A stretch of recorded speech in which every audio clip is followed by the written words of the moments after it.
Hi everyone, welcome back to my channel. This reading is going to be for the sign of Virgo, Sun, Moon, Rising, and Venus sign. This is going to be your March 2020 self-care reading. This is a 6-card spread. I'm using the Neo Tarot for the tarot portion, and for the oracle cards, I used the Sacred Traveler Oracle by Denise Lin. Okay, so I actually redid the orientation of the cards for this reading, so they are right side up for those of you viewing. The first card that you have coming out is your card, Virgo. It's the World card. So I really like seeing this card coming out for you first. This is talking about really being in your element and in your energy, which off of that I also am picking up a lot on Hermit energy, okay, which is energy that we're in right now with Mercury retrograde in Pisces season, especially following on from the new moon in Pisces that we had this past Sunday, okay, the 23rd of February. What else did I want to say about that? Yeah, okay. So with this World card and with the Hermit energy, I feel like you're really being called upon to meditate and contemplate about the new direction that you want your life to go into, okay? So this could obviously just be talking about, you know, sort of interpersonal changes that you're going through. It could also be talking about changes going on in your relationship or your work situation, starting new projects, or just different things that you're thinking about working on.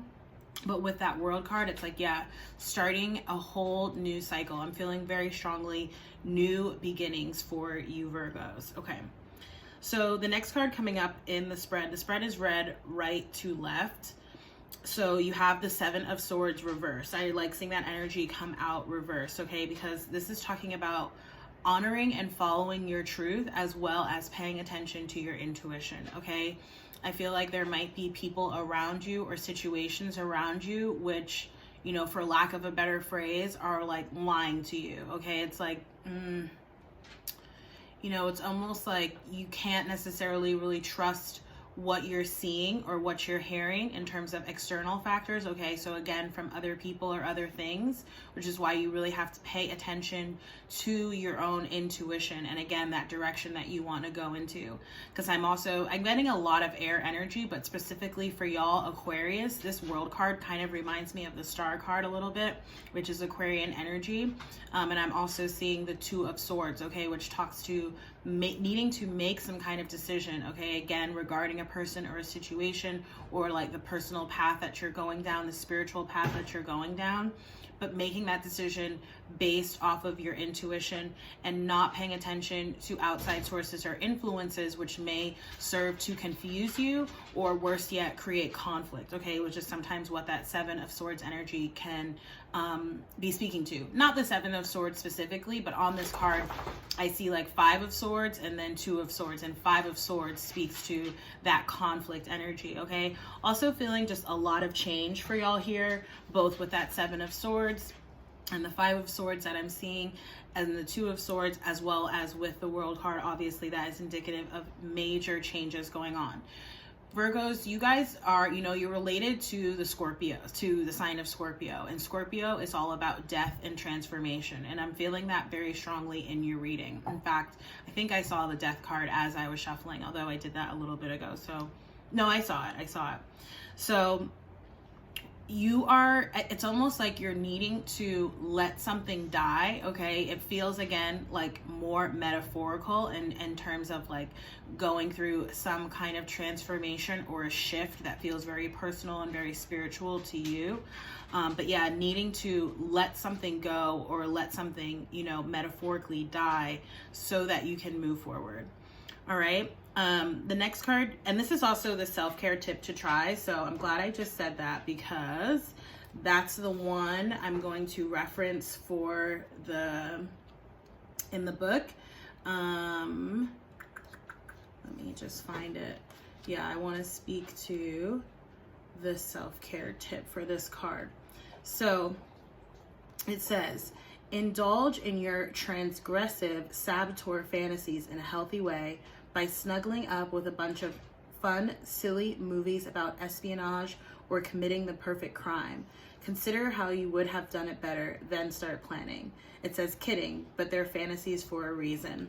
I do feel like you are, I'm glad we read that, because I do feel like you are being called to tap into sort of that childlike wonder and creativity, and really focus on, you know, activities and people who really help to bring that out in you.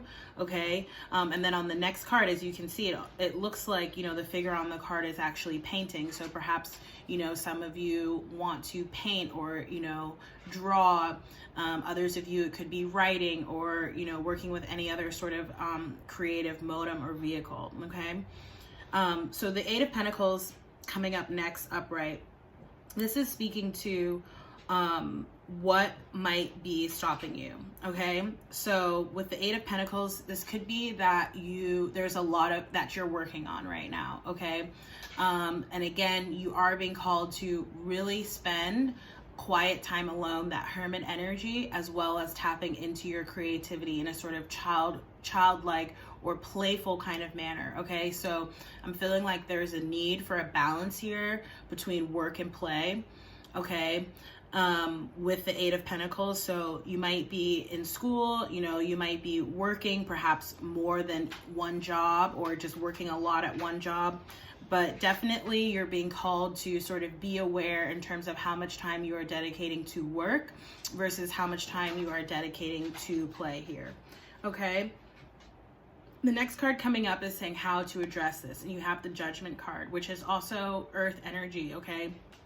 Judgment is all about, I mentioned Scorpio and the Death card earlier. Judgment is that rebirth energy. Okay, again, on a metaphorical or figurative level. Okay, I'm not talking about literal deaths or births. So that could be the case here as well for some of you. You'll notice on the Judgment card here, there's like the eye of intuition. Again, really paying attention to your intuition and letting any situations or relationships that no longer serve you in your highest good, okay, that your intuition is sort of calling on you to let go, things especially from the past that may be resurfacing right now, putting those things to rest and to bed finally, and deciding that you're going to welcome in this new energy here. Okay. The next card that you have coming up is the Eight of Swords reversed. Again, another card I like seeing in reverse. And again, notice that we have here this progression of the Seven of Swords to the Eight of Swords. Okay, so as you sort of cut out anything that's ancillary, okay, or that might cause conflict or confusion for you with that Seven of Swords, that's what allows you to free yourself from that Eight of Swords, right? Eight of Swords is a perceived self-imprisonment, okay? And we can always get up out of an Eight of Swords energy. It's a stuck or stagnant energy, but one that we're choosing to stay into, whether that's consciously or even subconsciously, okay? Which is why you may be being called to meditate and really work through any deep-seated or deep-rooted issues there that are still, you know, lingering below the surface that are affecting you, right, in your 3D life and environment. You're being called to really rise above those kinds of things here. And I'm getting, again, star imagery off of this card in terms of like the healing aspect of the star energy, okay? Lots of healing. This also came up in the Mercury retrograde reading that I did just a few days ago. So you may, was it actually, I think, excuse me, that came up in the new moon reading that I did on Sunday, which I think I alluded to earlier. All right. So the final card that you have coming up, again, more swords energy. There's a lot of energy here about being sort of in your mind, okay? You might be having a lot of ruminating thoughts, that kind of thing. Again, meditation and journaling will sort of help to alleviate that.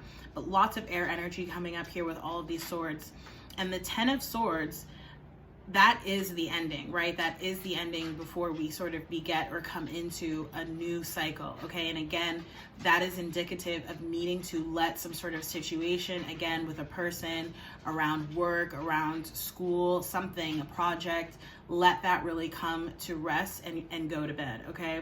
I'm almost feeling like perhaps there was some sort of karmic cycle here that you were dealing with, right? Could be something that spanned 10 years even. And that's needing to be put to rest. Of course, that's not going to be the case for all of you, but that's what I'm feeling here.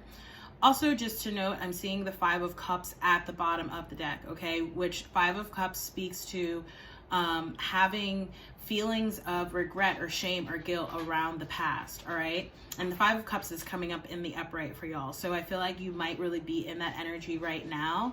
But what typical Five of Cups imagery shows, right, is 3 cups spilled over in the past with 2 cups still in the upright, forward facing, okay? So Five of Cups speaks to having too much of a focus on the past, on something that we needed to have let go, right, to the detriment of something sort of new and beautiful that's waiting to come into us with that Two of Cups energy.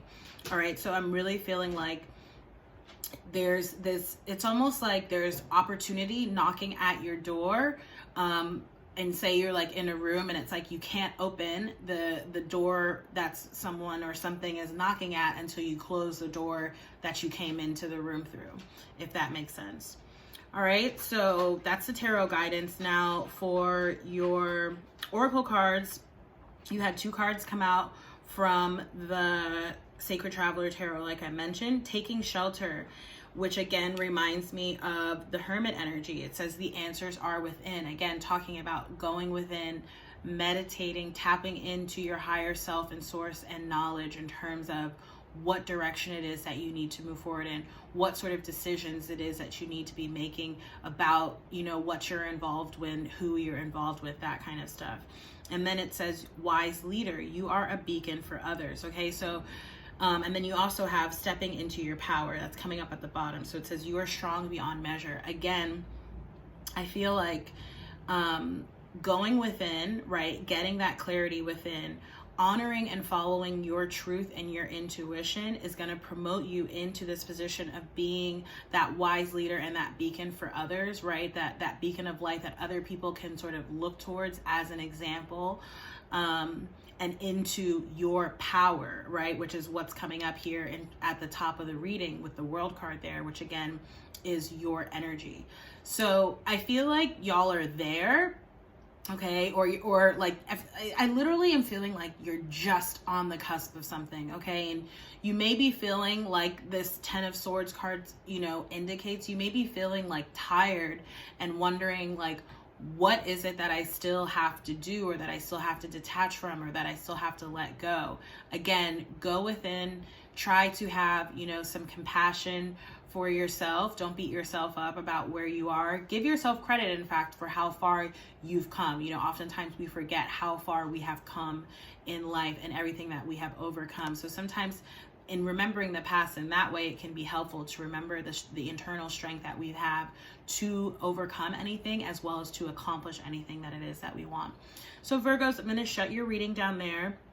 I really like this reading for you guys. I feel like especially as we come out of the Mercury retrograde, which will be towards the middle of March, middle to end of March, fully for the shadow period, right? You'll be feeling a lot better is what I'm feeling. I feel like perhaps you are dealing with a lot right now with this Mercury retrograde and new moon energy in Pisces, which is your sister sign. And that's okay. Okay. So we're all there. We all go through that sometimes. It is sort of like the little bit of push that we need to affirm for ourselves that we can in fact do anything that we set our minds to, right? With all of that Swords energy. This is one of the readings that I do offer as a personal reading on my website. So if you're interested in personalized guidance, go ahead and click the link down below. And I look forward to seeing you in the next reading. Bye, Virgos. Oh yeah, like, share, comment, subscribe if this reading resonated, of course. Bye.